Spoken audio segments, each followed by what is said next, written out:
बिस्मिल्लाहिर्रहमानिर्रहीम। अस्सलाम वालेकुम students. Chapter number 7 protoctists and fungi. तो आज इसके लॉन्ग क्वेश्चन आंसर्स जो हैं वो इस वीडियो में हम सीखेंगे। तो सबसे पहले आज आ जाना है आपने पेज नंबर 164 के ऊपर। ठीक है, 164 के ऊपर इसके कुछ क्वेश्चंस हैं, इसको सबसे पहले हम देख लेते हैं। टोटल 4 क्वेश्चंस हैं। ठीक है, लेकिन क्योंकि लॉन्ग क्वेश्चंस हैं तो थोड़ा सा टाइम गेनिंग होगा। सबसे पहले आपके पास ये आपसे पूछ रहा है कि जर्नल कैरेक्टरिस्टिक्स आपको बताना है प्रोटोक्टिस्टा के और डाइवर्सिटीज़ बतानी है अमंग प्रोटोक्टिस्टा। देखो, जर्नल कैरेक्टरिस्टिक्स का मतलब होता है कि वो तमाम प्रॉपर्टीज़ जो इस फाइलम के अंदर मौजूद हैं ये आपको डिस्कस करनी है। दूसरी बात ये कि इसकी डाइवर्सिटीज़ क्या है। डाइवर्सिटीज़ का मतलब है कि क्यों ये डिफरेंट है। ठीक है, तो ये सारी चीज़ें हम स्टडी करेंगे। पेज नंबर 148 पे सीधा मैं मूव कर रही हूँ। ठीक है, आपने भी सीधा इधर ही आ जाना है। और अब ध्यान से देखिएगा आपने क्या करना है। सबसे पहले तो ना मैं इसकी मार्किंग बता दूं, फिर आपको एक्सप्लेन कर दूंगी कि इन वर्ड्स में है क्या। ठीक है, आप इसकी मार्किंग देखें, लाइन नंबर 2 है। इट कंटेन्स से लेके रिस्पेक्टिवली तक। सबसे पहले यहाँ तक मार्क करो। ठीक है, उसके बाद यहाँ देखो प्रोटोक्टिस्टा यहाँ से लेके ओ माइकोटा यहाँ तक मार्क करोगे। उसके बाद देयर फोर से लेके डाइवर्सिफिकेशन यहाँ तक मार्क करोगे। ठीक है, ये मार्किंग हो गई आपकी। अब आ जाओ, इसमें लिखा हुआ क्या है। ये सबसे पहले तो आपको ये बता रहा है कि ये जो किंगडम प्रोटोक्टिस्टा है एक्चुअली इसके अंदर यूकैरियोट्स वाले सारी प्रॉपर्टीज़ हैं। यूकैरियोट्स का मतलब होता है, आपको मालूम है कि इसमें कंप्लीट न्यूक्लियस होता है जिसमें न्यूक्लियर मेम्ब्रेन भी मौजूद होती है। इसी तरीके से इसके सेल्स में माइटोकॉन्ड्रिया, वैक्यूल्स, तमाम चीज़ें मौजूद होती हैं। इनके प्रॉपर एक सेल होता है। तो ये जो है वो एक्चुअली यूकैरियोट्स है, यानी इसमें कंप्लीट न्यूक्लियस है। इसके साथ साथ इसमें जो स्ट्रक्चर्स हैं जो आइडेंटिकल होंगे, वो तमाम आइडेंटिकल स्ट्रक्चर्स जो कि प्रिमिटिव प्लांट्स में, एनिमल्स में, फंगीज में, इन सब में मौजूद थे। ठीक है, यानी क्योंकि आपको पता है ये एक तरह से इंसेस्टर्स है किनका, ये मॉडर्न प्लांट्स का भी है, एनिमल्स का भी और फंगी का भी है। तो इसके अंदर वो इसके जो यूकैरियोटिक प्रॉपर्टीज़ हैं वो उन तमाम चीज़ों से मिलती हैं जो कि प्लांट्स, एनिमल्स और फंगीज की प्रॉपर्टीज़ है। ठीक है, अच्छा, इसके बाद इसके साथ साथ इसका सिंपल बॉडी स्ट्रक्चर है। ज़्यादातर जो यूकैरियोट्स हैं प्रोटोक्टिस्टा में ये सिंगल सेल्ड वाले हैं, लेकिन कुछ ऐसे भी हैं जो कि मल्टी सेलुलर है, यानी इसमें एक से ज़्यादा सेल्स मौजूद है। ठीक है, इस तरीके से ये जो प्रोटोक्टिस्टा है ये इसमें डाइवर्सिटी है, क्योंकि इसमें से कुछ ऐसे हैं जो फोटोसिंथेटिक हैं, यानी अपने खुराक खुद बना लेते हैं। कुछ ऐसे हैं जो पैरासिटिक हैं। पैरासिटिक का मतलब है वो दूसरे की बॉडी के ऊपर जो है अपनी लाइफ गुजारते हैं। कुछ प्रीडेटरी हैं, यानी वो अपना शिकार करते हैं खुद से। और कुछ जो है वो एब्जॉर्प्टिव भी हैं। ठीक है, एब्जॉर्प्शन से वो अपनी ग़िज़ा तैयार करते हैं। अब इसके अंदर क्या होता है कि इस किंगडम में हेट्रोट्रॉफिक माइक्रो ऑर्गेनिजम्स भी हैं। हेट्रोट्रॉफिक ऑर्गेनिजम्स का मतलब क्या होता है कि ये अपनी खुराक खुद से नहीं बनाते, बल्कि दूसरी जो बॉडीज़ हैं उसके ऊपर डिपेंड करते हैं। जैसा कि फॉर एग्जांपल इसमें मिसाल है अमीबा की है, पैरामेशियम की है। इसी तरीके से इसमें कुछ ऐसे हैं जो कि ऑटोट्रॉफिक भी हैं। ऑटोट्रॉफिक का मतलब है कि ये अपनी खुराक खुद तैयार करते हैं bye means of photosynthetic process, या फिर इसमें फोटोसिंथेटिक पिगमेंट्स होते हैं जिसकी मदद से ये अपनी खुराक खुद तैयार करते हैं। फॉर एग्जांपल इसमें एल्गीज है, यूग्लिना। ठीक है, इसी तरीके से इसमें प्लाज्मोडियम है, ये पैरासाइट के तौर पर बिहेव करता है। और इसी तरीके से ये जो प्लाज्मोडियम है ये मलेरिया की बीमारी फैलाता है। इसके साथ साथ एक और बीमारी आती है स्लीपिंग सिकनेस, ये इस तरह की बीमारियां फैलाता है प्लाज्मोडियम।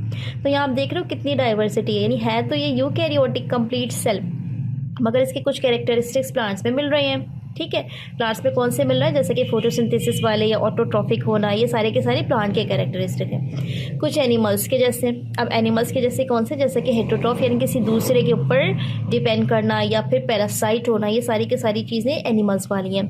और कुछ फंगीज वाली हैं, यानी कि फंगीज वाली कैरेक्टरिस्टिक का मतलब ये होता है कि जैसे फॉर एग्जाम्पल इसमें कुछ पिगमेंट्स मौजूद हैं जिससे ये अपनी खुराक भी बना रहा है। और कुछ एब्जॉर्प्टिव प्रॉपर्टीज़ हैं जो कि स्पेशली किसकी है, फंगीज की हैं। ठीक है, अच्छा, यहाँ तक इस पैरा को यहाँ से लेके यहाँ तक तो हमने समझ लिया। अब नेक्स्ट पे देखो, यहाँ से यहाँ तक पे ये क्या कह रहा है। ये कहता है कि एक्चुअली प्रोटिस्टा जो है ये मोनोफाइलेटिक ग्रुप नहीं है। मोनोफाइलेटिक ग्रुप का मतलब होता है एक फाइलम जिसके सारे कैरेक्टरिस्टिक्स स्टडी करके आप बाकी स्पीशीज़ के बारे में एक जर्नल राय दे देते हैं कि जनाब ये ऐसे ही है। लेकिन क्योंकि ये मोनोफाइलेटिक रही है, यानी इसमें सिर्फ एक फाइलम नहीं है, बार बार आपसे कहा जा रहा है कि इसमें एनिमल्स के, प्लांट्स के और फंगीज के कैरेक्टरिस्टिक्स मौजूद हैं। इसका मतलब क्या है तो यूकैरियोट यानी कंप्लीट न्यूक्लियस मौजूद है, लेकिन प्रॉपर्टीज़ तीनों की हैं इसमें जर्नली। ठीक है, और इसमें जो ये तीनों प्रॉपर्टीज़ हैं इसमें ये कहीं ना कहीं प्लांट से भी मिल रहा है, कहीं ना कहीं एनिमल से भी मिल रहा है, और कहीं ना कहीं ये फंगीज से भी मिल रहा है। जैसे फॉर एग्जाम्पल यहाँ पर मेंशन है कि अगर आप इसको देखो तो अर्ली प्लांट वाली कैरेक्टरिस्टिक्स किस में दिख रही हैं आपको, एल्गीज में दिख रही हैं। अर्ली एनिमल्स वाली किस में दिख रही हैं आपको, प्रोटोजोआ में दिख रही हैं, और अर्ली फंगीज वाली ओमाइकोटा में दिख रही हैं। ठीक है, तो ये सारी के सारी ये मोनोफाइलेटिक नहीं हुआ, इसमें क्या होते हैं 3 फाइलम तकरीबन जोड़ना है, एनिमल्स के, प्लांट्स के और फंगीज के। अब लास्ट में इसी वजह से अब हम इसको कंक्लूड करेंगे कि इसी वजह से जो बायोलॉजिस्ट हैं इनका ये कहना है कि ये वाला जो किंगडम है ये पॉलीफाइलेटिक है।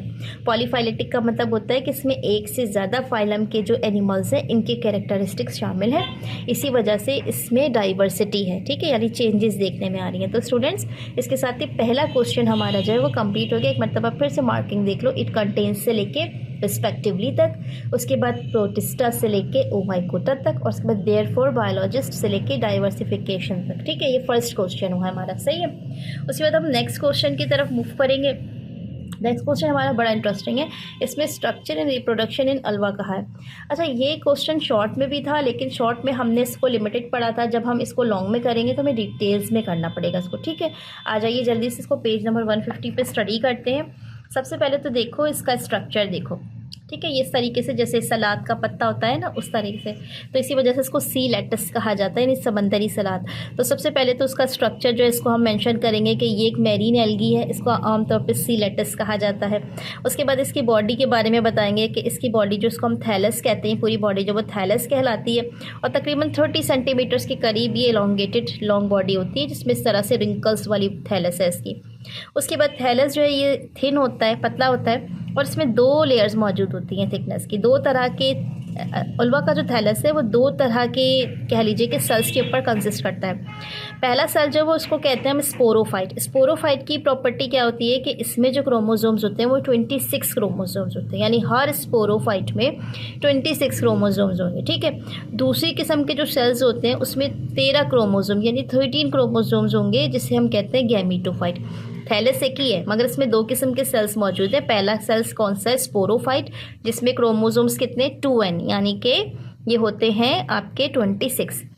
जबकि दूसरी किस्म के जो सेल्स हैं इसमें जो क्रोमोसोम्स हैं वो 13 है, यानी इसमें जो क्रोमोसोम्स नंबर है वो n है, सिंगल n नंबर वाले, ये कहलाएंगे गैमीटोफाइट। ठीक है, अब ये इन दोनों की खास बात क्या है गैमीटोफाइट की और स्पोरोफाइट की, कि ये सेल्स मॉर्फोलॉजिकली आपको देखने में बिल्कुल आइडेंटिकल लगेंगे, यानी अगर आप इनको देखेंगे तब तो आप इनको नहीं पहचान पाएंगे कि स्पोरोफाइट है या फिर ये गैमीटोफाइट के सेल्स हैं। देखने में आइडेंटिकल स्ट्रक्चर इनका। ठीक है, इनके अंदर जो डिफरेंस है वो क्या है, सिर्फ नंबर ऑफ क्रोमोसोम्स का है। अच्छा, अब ये क्योंकि शक्ल सूरत में एक जैसे हैं तो इसी वजह से हम इनको कहते हैं कि आइसोमॉर्फिक है, यानी सेम शक्ल वाले हैं। अल्वा जो है इसमें आमतौर पर दोनों किस्म की रिप्रोडक्शन होती है, यानी सेक्शुअली भी और एसेक्सुअली भी। इसी वजह से इसकी जो रिप्रोडक्शन होती है ना, इसको अल्टरनेशन ऑफ जनरेशन कहा जाता है। जब भी मैं आपको इसके जो रिप्रोडक्शन के टाइप्स है इसको ज़रा एक्सप्लेन करूँगी तो आपको समझ में आ जाएगा कि क्यों इसके कहा जाता है अल्टरनेशन ऑफ जनरेशन। मार्किंग देख लो इस सफ़े पे, सबसे पहले यहाँ से लेके सी लेटस तक, फिर बॉडी से लेके लॉन्ग तक, फिर द थैलस से लेके अल्टरनेटिवली तक। ठीक है, अच्छा अब आ जाओ नेक्स्ट पेज पर। नेक्स्ट पेज पर आ जाओ। सबसे पहले इसकी भी मार्किंग देख लो। इसमें सबसे पहले हम लिखेंगे एसेक्सुअल रिप्रोडक्शन। ठीक है, इसको मार्क करेंगे एसेक्सुअल रिप्रोडक्शन से लेके पहले थैलस ब्लेड तक, फिर एक लाइन ड्रॉप करेंगे और नीचे आ जाएंगे लिबरेटेड हेप्टोइड ज़ूस्पोर्स से लेके उल्वा थैली तक। ठीक है, ये हो गई इसकी मार्किंग। अब इसको समझ लो कि इसमें है क्या। एसेक्सुअल रिप्रोडक्शन में होता क्या है कि जब हम एसेक्सुअल रिप्रोडक्शन की बात करते हैं तो अभी हमने एक किस्म के सेल्स का जिक्र किया था जिसका नाम क्या था, स्पोरोफाइट। इस स्पोरोफाइट की प्रॉपर्टी मैंने आपको बताई थी कि इसमें 26 क्रोमोसोम्स होते हैं, यानी इसमें जो नंबर ऑफ क्रोमोसोम्स है वो 2n के तौर पे रिप्रेजेंट किए जाएंगे। ठीक है, अब होता क्या है कि जैसे ही ये वाले सेल्स होते हैं जो कि स्पोरोफाइट्स के होते हैं, ये by the process of meiosis, ठीक है, ये अपने आप को क्या करते हैं, डिवाइड करना शुरू कर देते हैं। अब एक मियोसिस के नतीजे में एक पेरेंट सेल जो है वो 8 और बाज़ औक़ात 16 सेल्स जो है उसको भी प्रोड्यूस कर सकता है। तो डिपेंड करता है कि 8 से 16 तक ये जो सेल्स प्रोड्यूस करेगा, जो डॉटर सेल्स होंगे। अब उन डॉटर सेल्स को हम कहेंगे कि ये जू स्पोर्स हैं। क्या कहेंगे हम इनको, जू स्पोर्स। और इनमें जो क्रोमोसोम्स की तादाद होगी वो हैप्लॉइड होगी। ठीक है, हैप्लॉइड n नंबर होंगे इसमें, क्योंकि ये तेज़ी से डिवाइड हो रही है। एक पेरेंट सेल से हमें कितने सेल्स मिल रहा है, 8, और फिर इन 8 से 16 मिल रहे हैं। तो इनकी खास बात क्या है कि इसमें जो क्रोमोसोम नंबर आ रहे हैं इन डॉटर सेल्स में, ये हैप्लॉइड यानी n आ रहे हैं। और इन डॉटर सेल्स की ख़ास बात दूसरी क्या है कि इनमें हर एक डॉटर सेल में जो फ्लैजिला होता है ना, जिसकी मदद से ये मूव करते हैं, ये होते हैं क्वाड्रीफ्लैजिलेटेड। क्वाड्रीफ्लैजिलेटेड का मतलब होता है हर एक में 4 फ्लैजिलम मौजूद होंगे, ठीक है। अच्छा, अब जैसे ही इसने क्या किया, पेरेंट सेल ने तकरीबन 8 से लेकर 16 तक ये जूई स्पोर्स प्रोड्यूस कर ले, जो कि क्वाड्रीफ्लैजिलेटेड है, और इनमें जो क्रोमोसोम्स की तादाद है वो n है हर एक में, ईच में, ठीक है। तो कुछ टाइम तक तो ये थोड़ा सा मेच्योर होंगे। मेच्योर होने के बाद ये जो हैप्लॉइड जूई स्पोर्स हैं ये बाहर निकल जाएंगे, लिबरेट हो जाएंगे। ये सारा काम कहाँ हो रहा है, ये हो रहा है सारा का सारा उल्वा के थैलस के ऊपर, ठीक है। तो अब ये लिबरेट हो जाएंगे। लिबरेट होने के बाद ये जो स्पोर्ट थोड़ा सा मेच्योर होते हैं, मेच्योर होने के बाद ये स्विमिंग करना स्टार्ट कर देते हैं, और जैसे ही ये स्विमिंग स्टार्ट कर देते हैं तो इनके फ्लैजिला आहिस्ता आहिस्ता क्या होते हैं, ख़त्म होना शुरू हो जाते हैं, लूज़ हो जाते हैं। एंड फाइनली ये जो फ्लैजिला जैसे ही ख़त्म हो जाते हैं तो ये ग्रो हो जाते हैं। ग्रो होने के बाद अब क्या करते हैं, ये गैमीटोफाइट में कन्वर्ट हो जाते हैं, और ये उल्वा के थैलस में गैमीटोफाइट के तौर पे एग्जिस्ट करना स्टार्ट करेंगे। गैमीटोफाइट का मतलब क्या होता है कि इनमें क्रोमोसोम की जो तादाद है वो कितनी है, n नंबर है, यानी कितनी है, इसमें होते हैं 13 क्रोमोसोम, ठीक है। तो आप देखें ए सेक्सुअल स्टार्ट कहाँ से हुआ, स्पोरोफाइट से, और एंड किधर हो गया, गैमीटोफाइट में, जिसमें क्रोमोसोम की तादाद कितनी है, n, ठीक है। 2n से सफ़र कहाँ ख़त्म हुआ है, n तक। अब आ जाते हैं सेक्सुअल रिप्रोडक्शन की तरफ। याद रखिएगा, जिस जगह उल्वा का थैलस है तो एक थैलस नहीं, यानी एक सीलेटस नहीं है, बहुत सारे मौजूद हैं। ये नहीं कि एक ही थैलस है, इसी के ऊपर सारा काम हो रहा है, बल्कि वहाँ पे छोटे छोटे बहुत सारे थैलस मौजूद होंगे, सही है। अच्छा, अब क्या होगा, सेक्सुअल रिप्रोडक्शन होगी। सेक्सुअल रिप्रोडक्शन का मतलब होता है कि यहाँ पे आइसोगैमस होगा। आइसोगैमस का मतलब होता है जिसमें सेम गैमेट्स होंगे, एक जैसे गैमेट होंगे। तो अब यहाँ पर क्या होगा, ऐसे गैमेट्स जो कि मॉर्फोलॉजिकली फिजियोलॉजिकली सिमिलर है। मॉर्फोलॉजिकली का मतलब क्या होता है, शक्ल भी एक जैसी है। फिजियोलॉजिकली का मतलब क्या होता है कि ये अपने फिजिकल कैरेक्टरिस्टिक्स के हिसाब से भी एक जैसे हैं, ठीक है। अब होता क्या है कि ये जो दोनों गैमेट्स होते हैं ना, ये दो अलग अलग उल्वा जो उसके थैलस से आपको मिल रहे होते हैं, एक ही उल्वा के थैलस से नहीं मिलेंगे। यानी क्योंकि बहुत सारे उल्वा वहाँ मौजूद है, तो उनके थैलस में अलग अलग ये गैमेट्स मौजूद हैं। तो एक जगह से आ रहा है, दूसरा किसी और जगह से आ रहा है, लेकिन शक्ल सूरत में और अपने कैरेक्टरिस्टिक्स में कैसे हैं, ये आइडेंटिकल हैं। तो ये गैमेट्स जो है वो क्या होंगे, आपस में फ्यूज़ हो जाएंगे। जैसे ये गैमेट्स आपस में फ्यूज़ हो जाएंगे तो अब ये बायफ्लैजिलेटेड एक किस्म का गैमेट बन जाएगा, ठीक है। और ये जो फ्लैजिलेटेड गैमेट बनेगा ना, इसमें होता क्या है, क्रोमोसोम्स की तादाद एक की 13 है, दूसरे की भी 13 है। तो ये दोनों आपस में फ्यूज़ हो गए। फ्यूज़ होने के बाद अब जो गैमेट फॉर्म होने के बाद बन रहा है आपका, ये हैप्लॉइड हो गया, 2n हो गया, ठीक है। 2 हैप्लॉइड आपस में मिल गए, 2n हो गया। तो अब इनमें क्रोमोसोम्स की तादाद कितनी हो जाती है, 26 हो जाती है, ठीक है। बात समझ आ रही है आपको कि इसमें क्रोमोसोम्स की तादाद कितनी हो गई, 2n हो गई। अब क्या होता है, इस फ्यूजन के नतीजे में जो आपके पास 2n वाला जाइगोट बन रहा है, इसमें जो फ्लैजिला है वो कितने हो जाएंगे, वो हो जाएंगे 4, ठीक है। और उसके बाद कुछ पीरियड तक तो ये आपस में स्विमिंग करते रहेंगे, और आहिस्ता आहिस्ता ये भी अपने फ्लैजिला लूज़ करते हैं, और उसके बाद ये एक वॉल सिक्रीट करते हैं। और वॉल सिक्रीट करने के बाद क्या होता है कि फिर ये आहिस्ता आहिस्ता क्या होता है, एक दूसरा जो अलवा है थैलस, उसमें डेवलप हो जाता है, यानी बड़ा हो जाता है। लेकिन जब ये बड़ा होगा तो ये किस में कन्वर्ट हो जाएगा, ये स्पोरोफाइट में कन्वर्ट हो जाएगा, क्योंकि इसमें जो क्रोमोसोम की तादाद है वो एक पेरेंट से 13 और दूसरे पेरेंट से 13 मिलकर कितनी हो गई है, 26 हो गई है। तो जब ये डेवलप हुआ है तो ये किस में कन्वर्ट हो गया, स्पोरोफाइट में। तो इस तरीके से क्या होता है कि ये जो स्पोरोफाइट होता है ये पेरेंट से आइडेंटिकल तो होता है शक्ल सूरत में, यानी गैमीटोफाइट से आइडेंटिकल होगा शक्ल सूरत में, लेकिन इसमें क्रोमोसोम का नंबर चेंज होगा। यानी इसमें क्रोमोसोम का नंबर होगा 26, जबकि पेरेंट में क्रोमोसोम का नंबर कितना था, 13। तो उस तरीके से ये कहलाती है ऑल्टरनेशन ऑफ जनरेशन। इसका मतलब वो एसेक्सुअल से स्टार्ट हुआ और सेक्सुअल रिप्रोडक्शन में यानी गैमीटोफाइट पे कन्वर्ट हो गया, और फिर सेक्सुअल रिप्रोडक्शन में क्या हुआ, गैमीटोफाइट से स्टार्ट हुआ और स्पोरोफाइट में कन्वर्ट हो गया। तो ये चीज़ क्या कहलाती है, आपकी ऑल्टरनेशन ऑफ जनरेशन। मार्किंग दोबारा से देख लीजिए, एसेक्सुअल की यहाँ से लेके ब्लेड तक, फिर लिबरेटेड हैप्लॉइड से लेके उल्वा थैलाई तक, और सेक्सुअल रिप्रोडक्शन का पूरा पैराग्राफ है, ठीक है। अगर आपको आसान लग रहा है तो ये वाली जो डायग्राम है इसको भी साथ में सपोर्ट के लिए आप बना सकते हैं, आपका क्वेश्चन थोड़ा और स्ट्रॉन्ग हो जाएगा। लॉन्ग की बात कर रही हूँ मैं, ठीक है। अच्छा जी, अब नेक्स्ट आपके पास ये कह रहा है डायग्नोस्टिक फीचर्स हैं 4 क्लासेस ऑफ फंगीज के। 157 पर आ जाए। डायग्नोस्टिक फीचर्स का मतलब होता है ये कौन से फीचर्स हैं जिसकी मदद से आप फंगीज को पहचान सकते हैं। याद रखिएगा, इनको पहचानने का तरीका, ज़्यादातर जो यूकेरियोट्स होते हैं उनमें पहचानने का तरीका या तो लोकोमोशन से लिया जाता है या फिर सेक्सुअल रिप्रोडक्शन से लिया जाता है। तो यहाँ हम जब फंगीज स्टडी कर रहे हैं तो इसमें जो बेसिस है इनको पहचानने की, ये क्या है, इनकी सेक्सुअल रिप्रोडक्शन या फिर टाइप ऑफ रिप्रोडक्शन इसको कह लो। ठीक है, यहाँ से मार्क करना डाइवर्सिटी अमंग फंगीज डे। ठीक है, इसकी हेडिंग नहीं आएगी बल्कि यहाँ से स्टार्ट होगा ये। There are 4 major divisions of fungi on the basis of sexual reproduction और सेक्सुअल स्पोर्ट्स। यानी हम जो फंगीज को पहचानते हैं इसकी बेसिस क्या होती है, इनकी बेसिस होती है इनकी सेक्सुअल रिप्रोडक्शन। इस हिसाब से हमने इसको 4 ग्रुपिंग में तकसीम कर दिया। पहला आपके पास है जाइगोमाइकोटा, दूसरा है बेसिडोमाइकोटा, फिर एस्कोमाइकोटा और लास्ट है ड्यूट्रोमाइकोटा। तो इनमें से जो फर्स्ट 3 है ना आपकी, उन सब में तो होती है सेक्सुअल रिप्रोडक्शन, लेकिन जो लास्ट वाला है ड्यूट्रोमाइकोटा, इसमें सेक्सुअल स्टेज नहीं होती, इसमें सेक्सुअल रिप्रोडक्शन भी नहीं होती। ठीक है, तो सबसे पहले आप यहाँ से लेके यहाँ तक मार्क करें। उसके बाद बिल्कुल इसी तरीके से आइडेंटिकल आप चाहें तो ऐसे कॉलम्स बना लें, वरना फिर आप चाहें तो आप इसको हेडिंग वाइज भी कर सकते हैं। यानी पहले जाइगोमाइकोटा की तमाम प्रॉपर्टीज़ लिख दी, फिर बेसिडोमाइकोटा की लिख दी। अब इसमें बहुत सारी है लेकिन मैंने आपको सिर्फ 3 से 4 मार्क करवानी है क्योंकि हर एक की फिर वो 3 या 4 प्रॉपर्टी है। ठीक है, तो सबसे पहले तो आप ये देख लो, ये सबसे पहले जाइगोमाइकोटा है, फिर बेसिडोमाइकोटा है, फिर एस्कोमाइकोटा और लास्ट में ड्यूट्रोमाइकोटा है। पहली जो कॉमन पॉइंट है इसमें क्या लिखेंगे आपके, इसको आमतौर पर हम क्या कहते हैं, हम कहते हैं जाइगोट फंगी। ठीक है, इसका आमतौर पर जो नाम होता है बेसिडोमाइकोटा का, इससे हम कहते हैं क्लब फंगी है ये।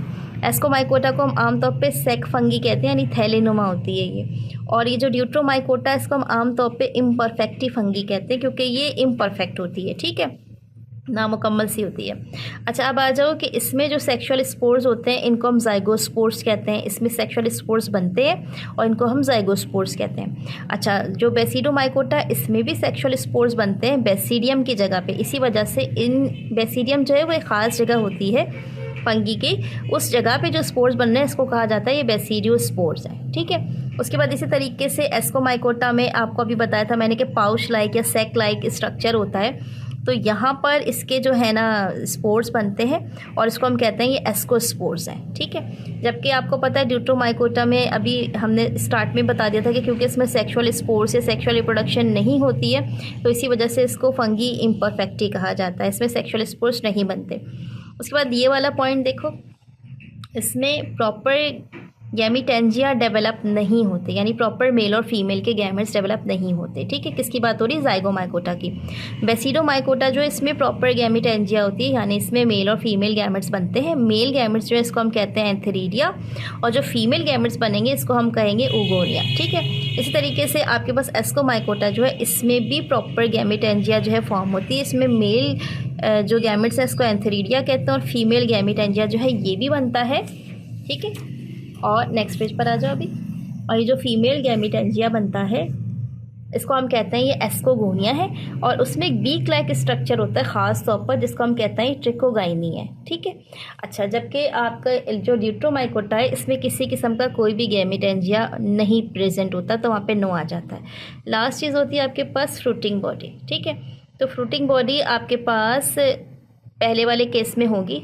ठीक है, दूसरे केस में पहले वाले केस में कोई भी फ्रूटिंग बॉडी नहीं होती है। ठीक है, सेकंड केस जो है इसमें ख़ास तौर पे फ्रूटिंग बॉडी होती है और ये सिर्फ 1 टाइप की होती है।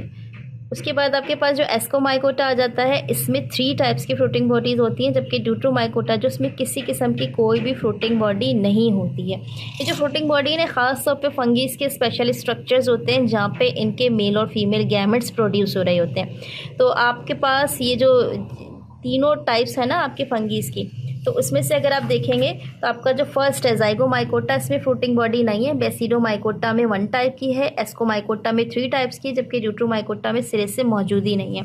मार्किंग को दोबारा देख लीजिए आप ज़रा जल्दी से। पहले आपने यहाँ से लेके यहाँ तक मार्क किया, उसके बाद आपने कौन कौन से पॉइंट्स किए, फर्स्ट वाला किया है, सेकेंड वाला किया है, लास्ट वाला किया है इस पेज का। ठीक है, और उसके बाद यहाँ पर देखें तो आपने थर्ड 1 वाला किया फ्रूटिंग बॉडी वाला। ठीक है, तो इस तरीके से आपके ये सारे पॉइंट्स कंप्लीट हो गए। अब आपके पास लास्ट क्वेश्चन बचा है इंपॉर्टेंस ऑफ फंगीज के हवाले से, इसको देख लीजिए जल्दी। लास्ट क्वेश्चन की तरफ बढ़ते हैं हम। लास्ट क्वेश्चन नंबर 4 है मेरे पास, इंपॉर्टेंस ऑफ फंगी।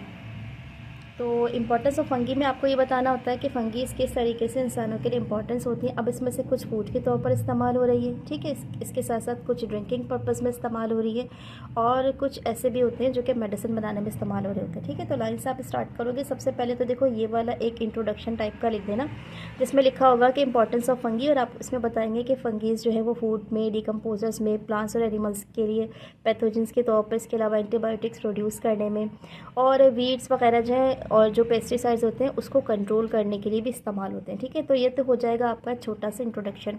उसके बाद आप हेडिंग वाइज थोड़ा सा काम करना। फर्स्ट हेडिंग पुट करना ईटिंग एंड ड्रिंकिंग फंगीज़, जिसमें आप बताओगे कि कुछ फंगीज़ ऐसे होते हैं जो कि ईटिंग पर्पज़ में इस्तेमाल होते हैं, जैसे कि मशरूम्स, ठीक है। तो यहाँ से लेके यहाँ तक आपने लिख देना एडिबल मशरूम्स से लेके मिनरल्स तक, और इसकी एग्जाम्पल दे देनी है, कोई एक एग्जाम्पल दे सकते हो, ईस्टर मशरूम्स, और अगर ईस्टर नाम आपको मुश्किल लग रहा है सिर्फ मशरूम्स लिख दीजिएगा, ठीक है। नेक्स्ट पेज पे मूव कीजिए। अब यहाँ पर देखिए, यहाँ पे आपने मार्किंग कैसे करनी है, यहाँ पर आ जाइए। अब यहाँ पे आप देखेंगे तकरीबन ये देखें यहाँ से पैराग्राफ है, फंगीज़ आर वाइटल से लेके बेयर एंड ब्रेड तक, ठीक है। उसके बाद ये इंपॉर्टेंट इन जेनेटिक रिसर्च, ये एक छोटी सी लाइन, यानी मार्किंग पहले देख लीजिए, यहाँ से लेके यहाँ तक है ब्रेड तक, उसके बाद इंपॉर्टेंट से लेके जेनेटिक रिसर्च तक। अब इस पूरे कंटेंट में आपको क्या बताया जा रहा है, इसमें बता रहे हैं कि कुछ फंगीज़ ऐसे होते हैं जो कि फर्मेंटेशन इंडस्ट्रीज़ में इस्तेमाल होते हैं। इसी तरीके से कुछ फंगीज़ ऐसे होते हैं जो कि सोया सॉस बनाने में इस्तेमाल हो रहे होते हैं। कुछ ऐसे हैं जो कि आपके समझ लीजिए कि शुगर को अल्कोहल के कन्वर्ट करने के लिए जो फर्मेंटेशन का प्रोसेस होता है उसमें इस्तेमाल हो रहे होते हैं। और इस तरीके से जो वाइन्स बनती हैं, बेयर बनती है या ब्रेड वगैरह बनती है, और इसी तरीके से कुछ ईस्ट बनती हैं, ठीक है, चीज़ वगैरह होती है, इन सब की मेकिंग में भी फंगीज़ जो हैं वो इम्पॉर्टेंट होते हैं, ठीक है। अच्छा, उसके बाद इस पैराग्राफ को यहाँ से यहाँ तक आपने किया, यहाँ से लेके यहाँ तक किया। अब इसमें फूड से रिलेटेड कोई और फंगी इम्पॉर्टेंट नहीं है, ठीक है। अब नेक्स्ट पेज पर आप आ जाओगे जिसमें एंटीबायोटिक्स हैं, इसको देखेंगे आप जल्दी से। यहाँ देखें, आ जाए आप एंटीबायोटिक्स की साइट्स पर, ठीक है। अब एंटीबायोटिक्स में क्या है, कुछ ऐसे फंगीज़ होते हैं जो कि मेडिसिन के तौर पर इस्तेमाल होते हैं। इसमें से बहुत कॉमन नाम है आपके पास penicillin, chloromycetin, neomycin and terramycin, ठीक है। ये कॉमन मेडिसिन के तौर पर इस्तेमाल होने वाले फंगीज़ हैं। तो आप एंटीबायोटिक्स की हेडिंग डालकर यहाँ से लेके यहाँ तक लिखोगे।